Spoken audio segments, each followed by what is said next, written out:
नमस्कार। India debate में आप सबका स्वागत है। मैं हूं आशुतोष पाठक। भारतीय राजनीति में बड़ा दिलचस्प मोड़ आने वाला है और इस बार मोड़ आने वाला है महाराष्ट्र से। बड़ा अद्भुत, जिसकी शायद अभी तक आपने कल्पना नहीं की होगी और सबको लग रहा था कि ये तो दो ध्रुव वाले हैं, विचारधारा के स्तर पर दो अपोजिट विचारधाराएं हैं, ये आपस में मिल कैसे सकती हैं।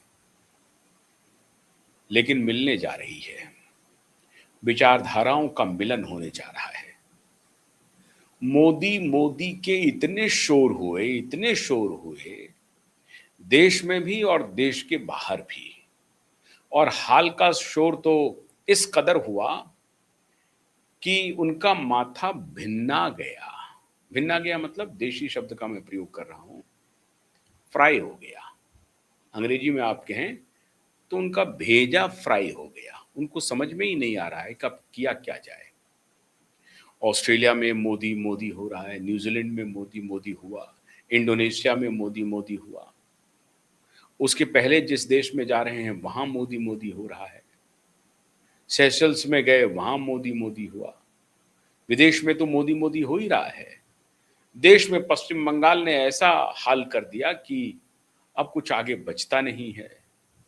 जंतर मंतर पर एक प्रकरण चल रहा है, उसका कोई मोल नहीं है। इशू हालांकि बिल्कुल ठीक है, मुद्दे के साथ हम सबको रहना चाहिए, मुद्दा ठीक है। करप्शन के चार्जेस हैं, उसको गंभीरता से उसकी सुनवाई होनी चाहिए और सरकार को कड़ाई से कार्रवाई भी करनी चाहिए। सरकार अगर नहीं कर रही है तो सरकार का ये गलथेथरई है, निर्लज्जपना है, ये ठीक बात नहीं है। दिक्कत यह है कि सरकार के साथ कि सरकार के सामने अपोजिशन इतना वीक है कि सरकार को कोई चुनौती नहीं है। और अब जो मैं बात बताने आपको जा रहा हूं वो तो और चुनौती विहीन हो जाएगी। मोदी के शोर में सब कुछ गुम हो गया, घबरा गए, डर गए पूरी तरह से। तो आनन फानन में मुलाकात कर ली। किनसे? एकनाथ शिंदे जी से। किन्होंने मुलाकात की? श्रीमान शरद पवार जी ने। अब आप चौंक जाएंगे मित्रों, जो मैं खबर आपको बताने जा रहा हूं। जा तो रहे थे वो कांग्रेस के फोल्ड में, चर्चा तो हो रही थी कि कांग्रेस पार्टी में शरद पवार की पार्टी का विलय हो जाएगा, लेकिन वो चर्चा उधर चलती रही, इधर मामला कुछ और बन गया। इधर कहा गया कि भाई कांग्रेस एक डूबती हुई नाव है, उस पर सवार क्यों होना चाह रहे हैं? अगर जाना ही है कहीं और कहीं आना ही है तो जाना आना का धंधा छोड़िए, आ जाइए सीधे। और हम तो हमेशा आपको प्यार देते रहे हैं। आपने हमारे साथ मिलकर के सरकार बनाई है, कांग्रेस को तोड़ करके सरकार बनाई है। अटल बिहारी वाजपेयी जी का वो अविस्मरणीय भाषण सुनिए, जो इन्हीं की तरफ इशारा किया था। तो भारतीय जनता पार्टी के साथ सरकार बना चुके हैं शरद भाऊ पवार, और शरद भाऊ पवार से बड़े अच्छे रिश्ते हैं भारतीय जनता पार्टी के तमाम नेताओं की। तमाम जो महाराष्ट्र के नेता हैं उनके साथ तो अच्छे रिश्ते हैं ही हैं, पॉलिटिकल राइवल भले ही हों, लेकिन नितिन गडकरी के साथ बड़े अच्छे रिश्ते हैं, फडणवीस जी के भी साथ उनके बड़े अच्छे रिश्ते हैं, और बीजेपी के जितने नेता हैं सबके बड़े अच्छे रिश्ते हैं। अभी जो पुराने खजांची थे, जो आजकल कॉमर्स मिनिस्टर हैं पीयूष गोयल जी, उनके पिताजी से ही शरद भाऊ पवार के बड़े अच्छे रिश्ते थे, क्योंकि वो भी खजांची थे, भारतीय जनता पार्टी के बड़े नेता थे। पीयूष गोयल साहब वो भी मुंबई से आते हैं, पीयूष गोयल साहब के साथ भी बड़े अच्छे रिश्ते हैं। अब उनको छोड़ दीजिए, श्रीमान नरेंद्र मोदी जी से, जो भारत के प्रधानमंत्री हैं, उनके साथ शरद भाऊ पवार की बहुत ही अच्छी दोस्ती है, बहुत अच्छी, गहरी। दोनों नेता एक दूसरे के प्रति इज्जत का भाव रखते हैं, सम्मान का भाव रखते हैं, और समय समय पर दोनों नेता एक दूसरे के प्रति सम्मान के भाव का प्रकटीकरण भी करते हैं। अभी कुछ ही दिन पहले नरेंद्र मोदी जी को अवार्ड दिया शरद पवार ने, और शरद पवार जी को भी सम्मान दिया नरेंद्र मोदी जी ने, और दोनों के बीच में रिश्ते बड़े अच्छे हैं। बंगाल चुनाव के बाद एक चर्चा शुरू हो गई। चर्चा क्या शुरू हो गई? एनजीओ वाले जितने बुद्धिजीवी हैं उन्होंने चर्चा की शुरुआत की, और कुछ पत्रकार जिनकी दुकान चल रही है उन्होंने चर्चा की शुरुआत करवाई कि अब हो गया, अब बहुत हो गया, अब खत्म है, everything is lost now. All battleground has been lost. So now there should be a new thinking and creating a new space. We must create a new space. We must think over it. ये सब शुरू हो गई चर्चा। तो इस पर विचार विमर्श शुरू हुआ कि क्या नई बात हो सकती है। नई बात यह हो सकती है जो कांग्रेस पार्टी से जो निकल के नेता गए हैं और उन्होंने अपनी अपनी राजनीति बनाई, अपनी राजनीतिक पार्टी बनाई, अपनी राजनीतिक धुरी बनाई, उन सभी नेताओं को अब दोबारा पुनर्विचार करने का वक्त आ गया है और उनको कांग्रेस जैसी बड़ी पार्टी में शामिल होने का वक्त आ गया है। और वो जो अपनी जमीन तलाश रहे हैं और अपनी जमीन तैयार कर रहे हैं, न तो वो अपनी जमीन तलाशें, न अपनी जमीन तैयार करें, बल्कि कांग्रेस के साथ मिलकर के कांग्रेस की जमीन तैयार करें। ये चर्निंग शुरू हुई और ये कहानी शुरू हो गई कि भाई तृणमूल कांग्रेस की नेत्री ममता बनर्जी शामिल हो सकती हैं कांग्रेस पार्टी में। और कांग्रेस पार्टी ने उन्हें फौरन से पेशतर ऑफर भी कर दिया कि आप राष्ट्रीय उपाध्यक्ष हो जाइए, इनको जनरल सेक्रेटरी कहीं पर अपॉइंट कर देंगे, अभिषेक बनर्जी जी को, और फिर आपका काम हो गया। उसके बाद हम लोग फिर दूसरी पार्टी जो है एनसीपी, जो बड़ी पार्टी निकल करके गई थी कांग्रेस से निकलने के बाद, जो दो बड़े नेता हुए वो कामयाब भी हुए, मुख्यमंत्री हुए अपने अपने स्टेट के। तो वो कामयाब नेताओं को जो अपनी पार्टी बनाई, जैसे भारतीय जनता कांग्रेस पार्टी से निकल करके जो नेता बीजेपी में आए वो मंत्री बने, मुख्यमंत्री बने, ये सब तो चल ही रहा है। ज्योतिरादित्य सिंधिया हो जाए, चाहे वो हेमंत बिश्व शर्मा हो जाए, और भी बहुत सारे नेता हैं, अब तो नाम गिनती में नहीं आ पा रही है कितने नेता कांग्रेस पार्टी से आए और कितनों को उपकृत भारतीय जनता पार्टी ने किया। अब वो नाम लेना उचित नहीं है, बस ये समझ लीजिए कि कांग्रेस पार्टी से आए, बीजेपी ने उन्हें उपकृत क्या सम्मान दिया, बड़ा सम्मान दिया। ज्योतिरादित्य सिंधिया तो विधायक तोड़ करके लाए, उनकी सरकार भी खत्म करवा दी, गिरा दी सरकार मध्य प्रदेश में, और फिर वो सारे विधायक जीत करके आए और फिर भारतीय जनता पार्टी की सरकार बन गई। तो इस तरह से काम हुए हैं। तो जो नेता कांग्रेस पार्टी से टूट करके जाग अलग होकर के ना तो बीजेपी में गए और ना ही किसी अन्य पार्टी के साथ गए, और उन्होंने अपनी पार्टी का निर्माण किया, और पार्टी का निर्माण करने के बाद अच्छी सफलता पाई। ममता बनर्जी तो 3 टर्म मुख्यमंत्री रही और शरद पवार भी मुख्यमंत्री रहे, हालांकि बीजेपी के सहयोग से बने, लेकिन पार्टी उन्होंने अपनी बनाई और पार्टी का दबदबा रहा। पूरा राष्ट्रीय स्तर पर उनकी पार्टी की पहचान हुई, नेशनलिस्ट कांग्रेस पार्टी की, एनसीपी की, और एनसीपी एमपी एमएलए सबकी संख्या उनके पास अच्छी खासी रही है कालांतर में। अब तो बहुत पुरानी पार्टी हो गई। तो ये दोनों पार्टी कांग्रेस पार्टी से अलग हो करके अपना अस्तित्व बनाया, अपना मुकाम बनाया, अपना वजूद भी बनाया।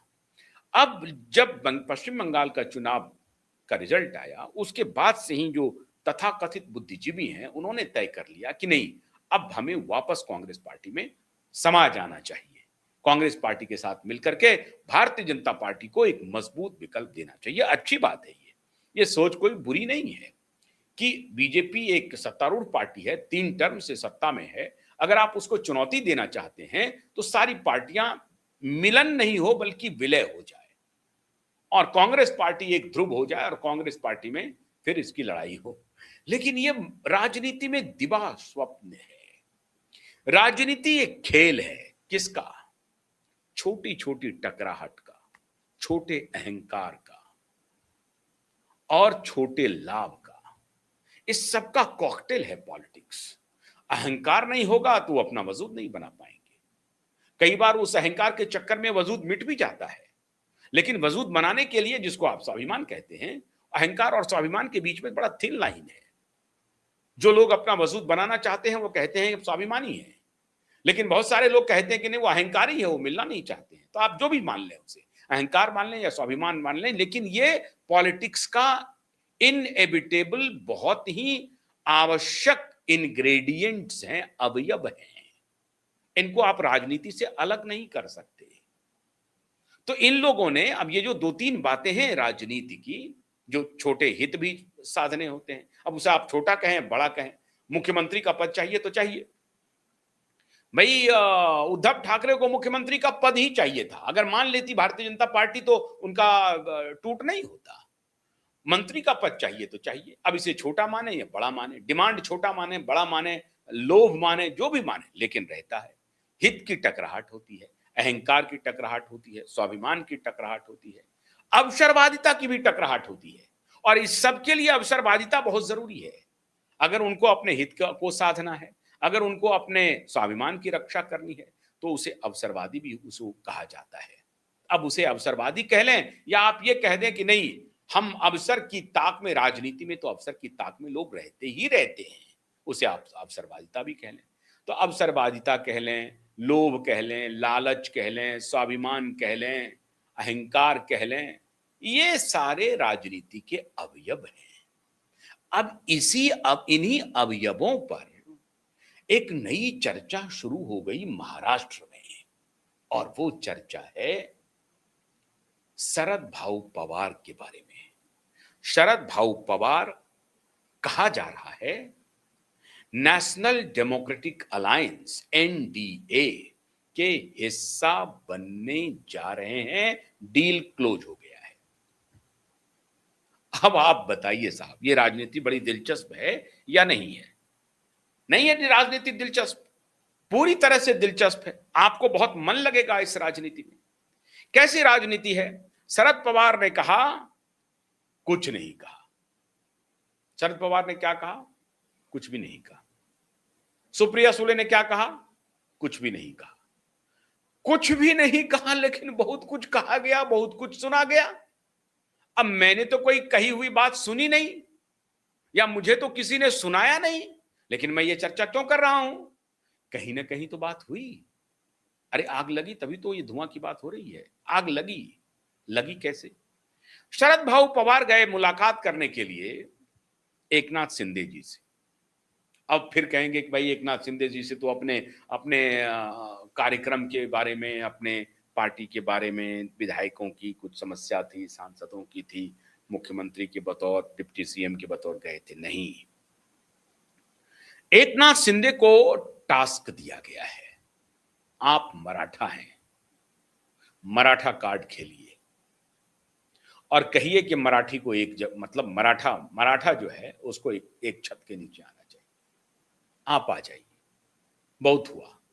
आप 84 साल के लगभग हो गए हैं, आपकी पारी उस तरह से अब लंबी चल नहीं पाएगी, मतलब राजनीति में लंबी नहीं चल पाई। आयु तो उनकी भगवान करे वो शतक बनाए, 100 से ऊपर भी रहें और लंबी आयु दे ईश्वर उनको, लेकिन राजनीति में उनकी पारी समाप्त हो गई है। ये सच्चाई है, इसको कबूल कर लेना चाहिए। अगली बार वो लगभग 89 ईयर्स के हो जाएंगे 2029 में। 89, 88 जो मान लें आप, 88 ईयर्स के वो हो जाएंगे। तब और भी उनकी शारीरिक क्षमता ऐसी नहीं होगी कि एक्टिव पॉलिटिक्स में कुछ वो अपने तरफ से नैरेटिव बना सके। सुप्रिया सोले में वो ताकत नहीं है कि अपने बल पर एनसीपी शरद पवार को वो जिंदा कर सकें या लड़ाई में बना सकने लायक रखें। सुप्रिया सुले की इतनी हिमाकत नहीं है, हिमाकत कह लीजिए क्या, कि उनकी ये हैसियत नहीं है। वो रात दिन काम करने वाली नेत्री नहीं है, जूझने वाली नेत्री नहीं है, और वो भी शारीरिक रूप से बहुत स्वस्थ हैं, ऐसा भी नहीं है। बहुत सारी चर्चाएं होती हैं उनके बारे में, लेकिन अभी मैं उसका जिक्र नहीं करना चाहूंगा यहां पे। लेकिन सुप्रिया सुले पार्टी को जिस ताकत की आवश्यकता होती है, जिस क्षमता की आवश्यकता होती है, दिन रात जूझने की आवश्यकता होती है, ये तीनों सुप्रिया सुले में नहीं है। ना तो सुप्रिया सुले बहुत ही फ्लैम्बॉयंट स्पीकर हैं, नहीं सुप्रिया सुले ऐसा कोई दार्शनिक हैं जो आकर्षण पैदा करें अपनी बातों से, वो भी नहीं है। और ना ही शारीरिक रूप से इतने सक्षम हैं सुप्रिया सुले कि दिन रात 24 घंटा वो पार्टी के लिए खपा दें। मतलब अजित पवार के जैसी उनकी क्षमता नहीं है कि सुबह 6 बजे उठते थे और रात के 12-1 बजे तक वो बेडरूम जाते थे। ये परिस्थिति थी अजित पवार की, और किसी से भी आप पूछ लीजिए अजित पवार के बारे में बताएंगे। इसलिए करप्शन अपार्ट, अजित पवार संगठन में अपने नेताओं, अपने वर्करों के लिए बेहद लोकप्रिय नेता थे, और यही उनको लगता था कि मेरी जो लोकप्रियता है, सांगठनिक जो क्षमता है, इसके आधार पर हमारे चाचा हमें उत्तराधिकारी बनाएंगे। लेकिन चाचा तो फिर चाचा ठहरे, धृतराष्ट्र हो गए, उनको योग्यता नजर नहीं आई और कहा कि नहीं, हमारी बेटी ही लीड करेगी, और जब तक हम हैं तब तक हम लीड करेंगे। और अजित पवार इस मूड में नहीं थे। अजित पवार चाहते थे कि एक बार स्विफ्ट ट्रांजिशन हो जाए, हमको पार्टी की कमान मिल जाए और हम पार्टी को आगे लेकर के चलें। लेकिन शरद पवार ये निर्वाह कर नहीं पाए। अंततः वो धृतराष्ट्र ही साबित हुए। पुत्री मोह में वो अपने भतीजे को एक ऐसी राजनीतिक विरासत से बेदखल कर दिया जिस अजित पवार में ये क्षमता थी कि समूचे परिवार को एकजुट रख करके पार्टी को भी आगे ले जाती। लेकिन शरद पवार छोटे लाभ के चक्कर में अजित पवार जैसे संगठन के नेता को किनारे कर दिया और अंततः अजित पवार के सामने कोई विकल्प नहीं था। आप नहीं कह सकते हैं अजित पवार को कि अजित पवार अपॉर्चुनिस्ट थे। अजित पवार के ऊपर आप लाख आरोप लगा सकते हैं, भ्रष्टाचार में लिप्त थे, हजारों करोड़ रुपए उन्होंने कमाए, जो भी था ये सब आप कह सकते हैं। लेकिन एक पारिवारिक एक फैमिली मैन को लेकर के कोई सवाल नहीं था। पार्टी के संगठनकर्ता के रूप में कोई सवाल नहीं था। पार्टी के नेता के रूप में कोई सवाल नहीं था। छोटे से छोटे वर्कर के साथ अजित पवार का व्यक्तिगत संबंध था और इस बात को शरद पवार जानते थे और ये कला उन्होंने अपने चाचा से ही सीखी थी। ऐसा नहीं था कि वो अलग से सीख के आए थे। मतलब शरद पवार के पद चिन्हों पर चलने वाले परिवार में एक ऐसे नेता थे जो जैसे शरद पवार दिन रात अपने वर्कर के लिए अपना दरवाजा खोलकर बैठे रहते हैं, ठीक उसी प्रकार से अजित पवार अपने कार्यकर्ताओं के लिए, अपने छोटे नेताओं के लिए अपना दरवाजा 24 घंटे खोल करके रखते थे। उनकी मृत्यु भी इसीलिए भी हुई। कोई आवश्यकता नहीं थी उस वक्त बारामती जाने की, लेकिन एक छोटे चुनाव के कैंपेन में वो चल पड़े, छोटे चुनाव के कैंपेन। तो इस तरह से वो अब इतने अवसरवादी नहीं थे अपने पार्टी के लिहाज से। मैं कह रहा हूं राजनीति में होंगे वो अवसरवादी, लेकिन अपने पार्टी के लिहाज से अवसरवादी नहीं थे, जिसका उन्हें बेहद धक्का लगा और वो फिर पार्टी तोड़ करके चले गए। और चले गए तो अब ऐसी स्थिति हो गई कि बाद में ये कहा गया कि जिस दिन अजित पवार की मृत्यु हुई उससे 5 दिन पहले शरद पवार और अजित पवार और अन्य कुछ नेताओं के बीच में बैठक हुई कि अजित पवार की पार्टी विलय कर रही है शरद पवार की पार्टी में और दोनों एक हो रहे हैं। लेकिन यह ख्वाब ही रह गया। मृत्यु के 3 दिन के बाद एक बैठक बुलाई शरद पवार ने, जिसमें सुनेत्रा पवार को आमंत्रित किया और उनके बेटे को। दोनों, सुनेत्रा पवार और उनके बेटे दोनों उस मीटिंग में नहीं गए और मैसेज स्पष्ट कर दिया कि हमारा आपके साथ विलय नहीं हो सकता है। सुनेत्रा पवार ने अपना रास्ता अलग कर लिया है, अजित पवार की पार्टी अलग रास्ते पर चल पड़ी है, जो अजित पवार की एनसीपी है। तो इस तरह से पार्टी खंडित हो गया। अब लोग जो पॉलिटिकल पंडित हैं वो इनको सलाह दे रहे हैं कि आपके पास बहुत ऑप्शन है नहीं, बिल्कुल भी ऑप्शन नहीं है।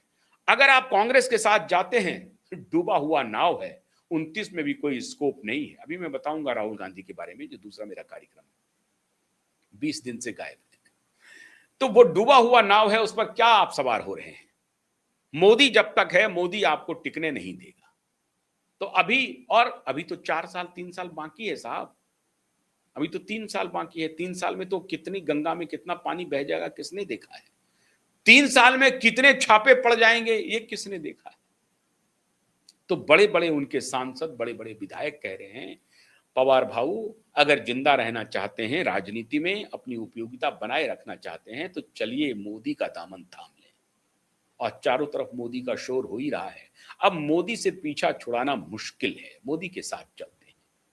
अब मोदी के साथ कैसे जाएंगे? सीधे सीधे तो पार्टी में विलय नहीं करेंगे, तो रास्ता निकाला जा रहा है। अजित पवार के साथ हो नहीं सकता, सुनेत्रा पवार ने मना कर दिया है। पहले ये थी बात कि ये दोनों पार्टी मिल जाएगी, लेकिन उसके लिए अब तैयार नहीं है। अब शरद पवार भी तैयार नहीं है, सुप्रिया सुले भी तैयार नहीं है। मतलब परिवार की लड़ाई अब सड़क पर आ गई है और खुलेआम दोनों मयान से तलवारें निकल गई हैं। सुनेत्रा पवार सुप्रिया सुले को बर्दाश्त करने के लिए तैयार नहीं है और न ही सुप्रिया सुले सुनेत्रा पवार को बर्दाश्त करने के लिए तैयार है, क्योंकि उनको लगा कि भाई की मृत्यु के बाद शायद हम लोग एक हो जाएंगे, लेकिन ऐसा हुआ नहीं। दोनों दो रास्ते पर जा चुके हैं। तो फिर रास्ता कौन सा बचता है? रास्ता बचता है एकनाथ शिंदे का। उद्धव ठाकरे के भी लोग टूट के आ रहे हैं, एकनाथ शिंदे के साथ जा रहे हैं। डंपिंग यार्ड हो गया एकनाथ शिंदे का शिवसेना। आइए साहब, हमारे पास तो कोई यार्ड में कोई कमी नहीं है, आप पार्क कर सकते हैं अपनी गाड़ी को, तो आप ले आइए सांसद हमारे यहां, बस अकोमोडेट हो जाएगा। अभी ये मॉनसून सेशन के पहले 20 जुलाई के पहले एक्सपेंशन की खबर आ रही थी, लेकिन रुक गई है एक्सपेंशन और इसी का इंतजार किया जा रहा है कि शरद पवार क्या निर्णय करते हैं। शरद पवार अगर निर्णय करेंगे तो जो सुप्रिया सुले है उनको मंत्री पद मिल सकता है। बड़े लंबे समय से ये लॉन्ग लॉन्ग डिजायर है सुप्रिया जी की केंद्र में मंत्री बनने की, मतलब एनडीए के साथ। इसलिए एनडीए पर उतना वो तल्ख नहीं होती है, थोड़ा बहुत होती है, अपोजिशन में तो हल्का फुल्का तो होना ही पड़ेगा, लेकिन इस तरह से नहीं है, मोदी के मामले में नहीं है। अभी ऑपरेशन सिंदूर में वो भी थी, मोदी के कैंपेन टीम का हिस्सा थी वो, ऐसा नहीं है, विदेश में जाकर के भारत का पक्ष रखने वालों में। तो सुप्रिया सुले के मंत्री बनने की पूरी संभावना है, इसलिए कैबिनेट एक्सपेंशन रुका हुआ है। और शरद पवार के तरफ से और कौन कौन लोग आ रहे हैं, कहा जा रहा है कि प्रफुल्ल पटेल इसमें कुछ बीच में मीडिएशन का काम कर रहे हैं, लेकिन मीडिएशन, प्रफुल्ल पटेल की मीडिएशन की जरूरत है ही नहीं, क्योंकि एकनाथ शिंदे काफी हैं। एकनाथ शिंदे और शरद पवार के बीच में डायरेक्ट कम्युनिकेशन हो रहा है, और एकनाथ शिंदे को यह जिम्मेदारी दी गई है कि शरद भाऊ पवार को कन्विंस कर दीजिए कि अगर जाना ही है तो इधर उधर क्यों देख रहे हैं, आइए हमारे साथ मिलके चलते हैं, मिलके महाराष्ट्र को महाराष्ट्र बनाते हैं।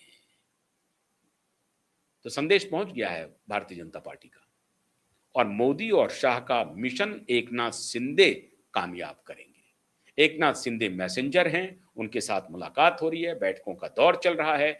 आने वाले दिनों में आप देखेंगे कि ठाकरे को अप्रत्याशित झटका लगा जब शरद पवार एनडीए की मांग में आ गए, एनडीए ज्वाइन कर लिए, और ये देश में उन सभी तथाकथित सेकुलरवादी पॉलिटिक्स के लिए बड़ा झटका होगा। और मैं अभी से कह रहा हूं कि वो श्रीमान जो पत्रकार थे, जो ढोल पीट रहे थे, मोदी की मुखालफत में सड़क पर उतर रहे थे, उन जिनके भरोसे मोदी की मुखालफत कर रहे थे, वो अब खुद मोदी के साथ गलवहियां डालेंगे आने वाले दिनों में। बस थोड़े से वक्त का और इंतजार कर लीजिए। मतलब कांग्रेस के साथ शरद पवार का विलय खत्म हो गया, नहीं हुआ, और तृणमूल कांग्रेस की नेत्री ममता बनर्जी भी नहीं जाएंगी कांग्रेस में अभी तत्काल। आगे क्या होता है मुझे नहीं पता। तो महाराष्ट्र की ये सबसे बड़ी खबर है कि शरद भाऊ पवार एनडीए के फोल्ड में आ रहे हैं, बस तारीख की घोषणा होनी बाकी है और फॉर्मूला एक बार सेट हो जाए। बहुत बहुत शुक्रिया, नमस्कार।